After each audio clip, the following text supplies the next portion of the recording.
سلام الرب يسوع يكون معكم يا أختي. واليوم حبيت أبدأ موضوع اللي هو يتكلم عن من هو شفيعك المسيح أو القديسين.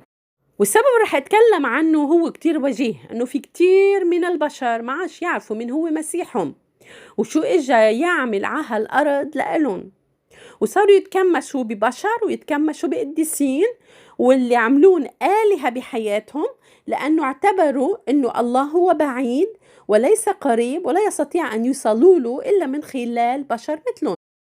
وكنت عم بقرأ بكتاب للأخ جون يونان، هو بيعبر 100% عن أفكاري، وهالأفكار اللي هي جاي من الكتاب المقدس بذاته والمنبثق من خلال كلمة الرب الحية. وحبيت أقرأ هيدا الكتاب مثل ما هو لوصل النقطة بطريقة واضحة، أعملها بتسلسل بعدة فيديوهات لحتى توصل النقطة، ومن خلالها منعرف على من هو إلهنا يسوع الإله الحي المتجسد اللي نزل من السماء إلى الأرض كرمالنا نحن البشر ليموت عنا ياخد خطايانا وبالتالي يعطينا حياة أبدية. وهذا الكتاب هو مقسوم ل6 أقسام. الفصل الأول اللي رح أتكلم فيه عن مكانة القديسين الصحيحة، الفصل الثاني خطورة عبادة القديسين، الفصل الثالث وساطة وشفاعة المسيح وحده، الفصل الرابع لماذا لا نتشفع بالقديسين، الفصل الخامس مشاهد في الإنجيل تناقض شفاعة مريم وعبادتها، والفصل السادس اعتراضات يثيرها مؤيدي شفاعة القديسين. ويا أخوتي، قبل ما نكفي هيدا الموضوع وقبل ما نوقف عن سماع هيدا الموضوع، بترجع على الجميع أنه يفتحوا قلبهم نصلي هالصلاة قبل ما نكفي الموضوع. لكل من يؤمن بالرب يسوع قولوا له: يا ربي ومخلصي، افتح قلبي وذهني وارشدني إلى نور حقك، حررني من كل فكر وفعل لا ينسجم مع وصايا إنجيلك، عرفني الحقيقة واعطيني القوة لأتبعها، لأنك أنت هو الطريق والحق والحياة. باسمك بصلي، أمين. ورح ابتدي هالكتاب اللي هو مبني على كلمة المقدسة بأشعياء 8:19-20، واللي بتقول: وإذا قالوا لكم اطلبوا إلى أصحاب التوابع والعرافين المشقشقين والهامسين، ألا يسأل شعب إلهه؟ أيسأل الموت لأجل الأحياء؟ إلى الشريعة وإلى الشهادة؟ إن لم يقولوا مثل هذا القول فليس لهم فجر. ومختصرها هو: أولا، لا شفاعة للأموات المنتقلين لأجل الأحياء. 2، كل عقيدة يجب أن تفحص على ضوء كلمة الله، الشريعة والشهادة. 3، من يرفض ويواصل انحرافه عن كلمة الرب فليس له فجر ولا نور. أمين. المعتقد الديني يا إخوتي الذي لا يصمد أمام النقد فلا يستحق أن تعطيه دقيقة واحدة من عمرك. لذلك كانت المسيحية مبنية على أقوى الأسس والأعمدة، فهي البناء المبني على الصخر، فلا تخشى نقدا ولا امتحانا، بل كانت الأعظم صمودا على مر الأجيال. إذ يحثنا الوعي المقدس في الإنجيل على أن نختبر ونمتحن ونتحقق من كل شيء، إذ يقول في 3 آيات: أولا، امتحنوا كل شيء، تمسكوا بالحسنة، وهذه ب1 تسالونيكي 5:21. 2، جربوا أنفسكم هل أنتم في الإيمان، امتحنوا أنفسكم، وهيدي ب2 كورنثوس 13:5. 3، أيها الأحباء، لا تصدقوا كل روحي، بل امتحنوا الأرواح هل هي من الله، لأن أنبياء كذبة كثيرين قد خرجوا إلى العالم، وهيدي ب1 يوحنا 4:1. فعلينا إذن أولا أن نمتحن إيماننا، أن نمتحن ثانية كل شيء، 3 أن نمتحن كل روح أي كل تعليم. ومن يهمل امتحان كل ما يقابله من أفكار ومعتقدات أو موروثات فيعرض نفسه يا أخوتي للهلاك. قد هلك شعبي من عدم المعرفة، لأنك أنت رفضت المعرفة أرفضك أنا حتى لا تكهن لي، وهيدي بهوشع 4:6. هكذا قال الرب عن شعبه. فمن لا يعرف يا إخوتي قد تقوده عدم معرفته للهلاك، لذلك كان على عاتق كل مؤمن عارف أن يحذر وينبه الغير عارف بمحبة، وإلا تعرض العارف لدينونة الرب لأنه لم ينذر الغير عارف. إذا قلت للشرير موتا تموت وما أنذرته أنت ولا تكلمت إنذارا للشرير في طريقة الرديئة لإحيائه، فذلك الشرير يموت باسمه، ما دمه فمن يدك أطلبه. هيدي بحزقيال 3:18. نعم يا إخوتي، هالقد كتير مهمة إنه نخبر الحقيقة مهما كلفنا. والسؤال هو: وكيف يتعلم من يريد أن يعرف الحق؟ في المطارات يا إخوتي اليوم عليك الذهاب مبكرا جدا لتلحق بطياراتك لو كنت مسافرا، إذ عليك المرور بإجراءات تفتيش غاية في الصرامة، إذ يفتشون أمتعتك وملابسك بدقة شديدة، ويدخلوك لتعبر من خلال آلة لتكشف حتى ما تحت الملابس لتمتحن من حمل أي مواد ممنوعة. وكنت أتمنى دوما أن تحوي الكنائس أيضا على آلة شبيهة بالتي تتواجد في المطارات. فهل توجد هناك آلة روحية بإمكانها كشف كل الزيف والباطل الموجود تحت الملابس، كل عقيدة تتسلل إلى الكنيسة؟ والجواب هو نعم، هذه الآلة موجودة، ولكن بعض الكنائس للأسف تهمل استعمالها، إلا وهي كلمة الله المقدسة، أي الكتاب المقدس يا أخوتي. فلكي تميز الحق من الباطل فأمامك طريقة بسيطة: أن تلجأ إلى الله وكلمته المعصومة وحدها، والروح القدس سينير القلب والذهن إلى طريق الحق. كلمة الرب تقول: سراج لرجلي كلامك ونور لسبيلي، وهيدي بمزمور 119 والآية 105. وألم يقل بطرس الرسول: وعندنا الكلمة النبوية وهي أثبت التي تفعلون حسنا انتبهتم إليها كما إلى سراج منير في موضع مظلم. وهيدي ب2 بطرس العدد 1 والآية 19. فالكتاب المقدس يا إخوتي هو أثبت من كل ما عداه، ويجب أن ننتبه إليه لأنه السراج المنير الذي نحكم على الظلام به.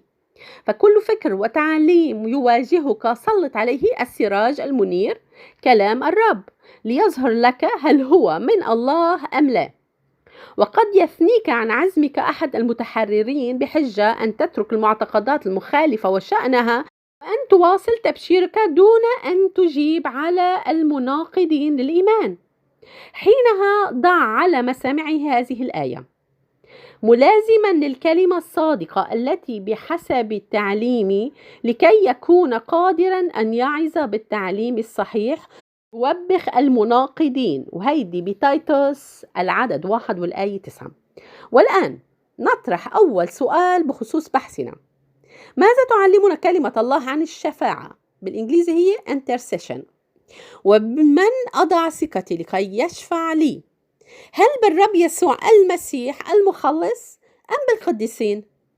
ألا يتحتم علي أن ألقي بعقيدة شفاعة القديسين في آلة كشف الحق من الباطل كي أتأكد من صحتها وجودتها بأنني أسير مسافرا في الطريق السليم؟ بداية يا أخوتي يجب علينا التعرف على من هم القديسين وما هو مقامهم وما هو موقعنا الصحيح منهم وكيف ننظر إليهم بحسب ما تعلمنا إياه كلمة الله الحق. وهلأ رح بلش الفصل الأول اللي بيتكلم عن مكانة القديسين الصحيحة. أولا، القديسون يا أخوتي هم من حملوا بشرى الخلاص للعالم، متحملين كل صنوف الاضطهاد والموت، هم الذين نزل عليهم الروح القدس فكتبوا بشارة الإنجيل ثم نشروها بوعظهم وإنذارهم وتبشيرهم قولا وعملا.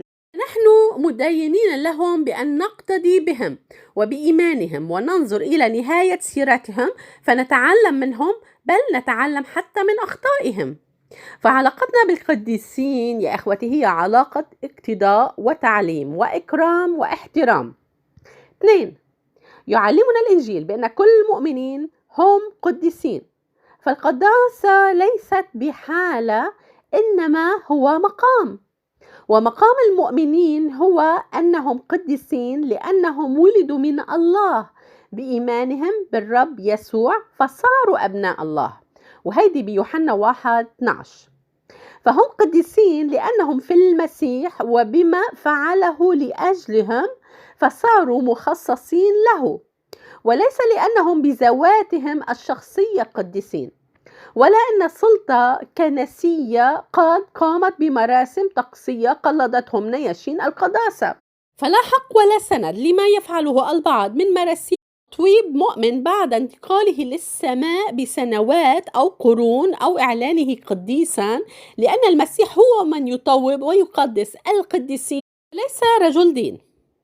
قال الرب في العهدين: لتعلموا إني أنا الرب الذي يقدسكم. فالرب هو الذي يقدس الناس، وهم بخروج 31:13.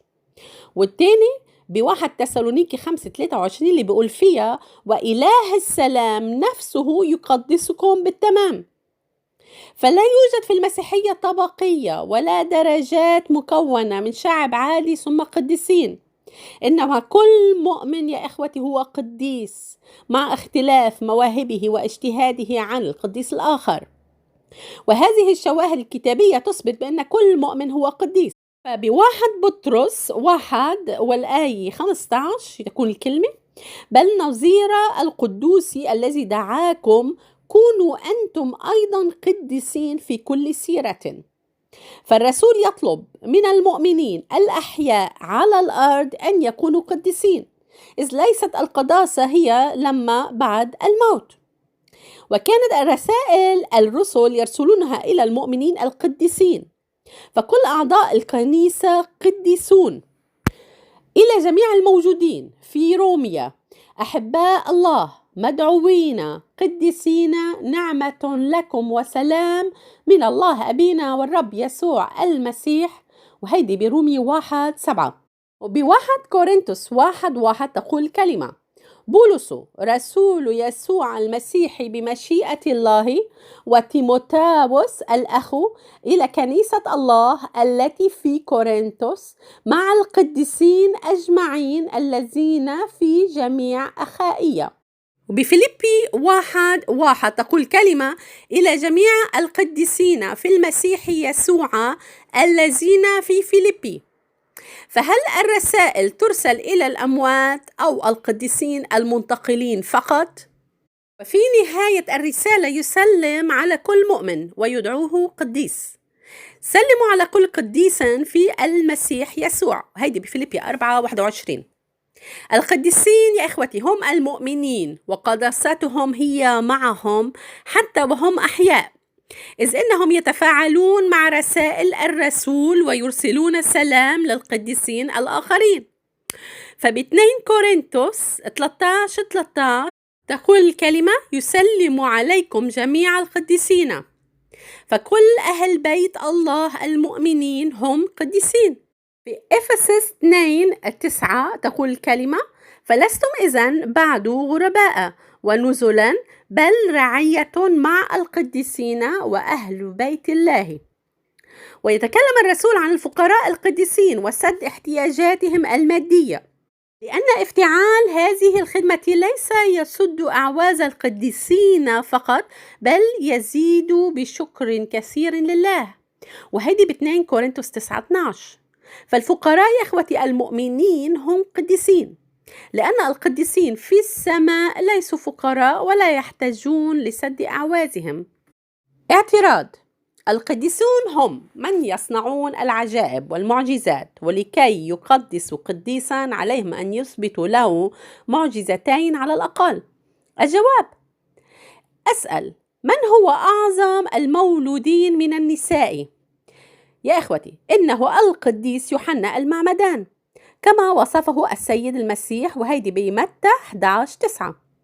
وقد وصف بأنه رجل بار وقديس، وهيدي مرقس 6:20. فالأولى أن تكون له عشرات المعجزات وليس فقط 2، لكن المفاجأة أن هذا القديس لم يصنع آية ولا حتى واحدة. نقرأ: إن يوحنا لم يفعل آية واحدة، لكن كل ما قاله يوحنا عن هذا كان حقا. وهيدي بيوحنا 10:41. إذن العجائب لا دخل لها في التقديس، فلا يشترط في القديس صنع معجزات ولا أن ترفع التقارير للسلطات الدينية العليا عن حوادث عجائبية لإعطاء إنسان لقب قديس، وقد تستمر الأبحاث لسنوات حتى يتم تطويبه وإعلانه قديسا. فبأي من القديسين نتشفع؟ ثم من هم القديسين وكيف يميزونهم لكي يطلبوا الخلاص منهم والتشفع فيهم؟ هل قديسو المذاهب الشرقية أم الغربية؟ هناك قديسين يا إخوتي لدى مذاهب الشرق يعتبرهم الغربيون أصحاب حرطقة ومن أهل الجحيم، والعكس صحيح. فالشرقيين مثلا يعتقدون بقداسة الملك قسطنطين ويطلبون شفاعتهم، بينما البابويين لا يقبلونه قديسا إنما مهرطقا أريوسيا هالكا. فبمن يمكننا الوثوق؟ بالذين قدسهم هؤلاء أم أولئك؟ 3.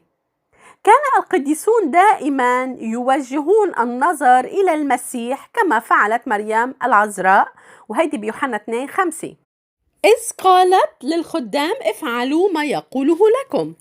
وقد رفضوا أن يتحزب المؤمنين إليهم ويقيموا المذاهب والكنائس بأسمائهم، وهذه ب1 كورنثوس 1:12 تقول كلمة: وما أعنيه هو أن أحدكم يقول أنا أتبع بولس، ويقول آخر أنا أتبع أبولس، وآخر أنا أتبع بطرس، بينما يقول آخرون أما أنا فأتبع المسيح. فهل المسيح منقسم؟ ألعل بولس هو الذي صلب لأجلكم أم تعمدتم باسم بولس؟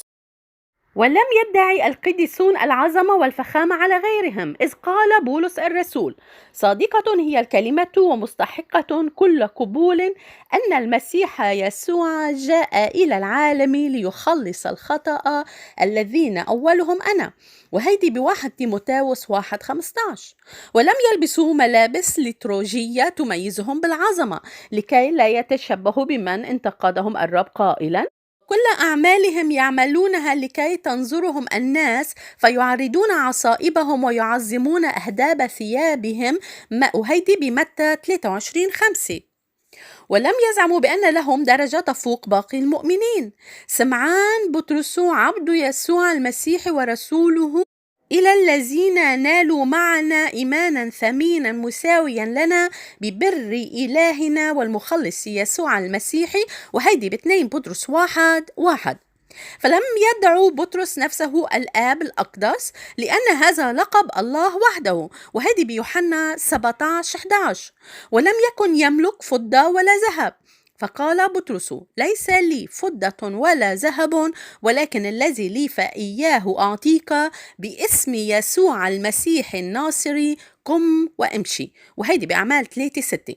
ليس كمن يزعمون أنهم خلفاؤه اليوم الذين حتى ملابسهم منقوشة بالذهب وقبعاتهم مزركشة المرصعة بالمجوهرات التي تفوق الملايين. ولا طلب بطرس من أحد السجود له أو تقبيل حذائه.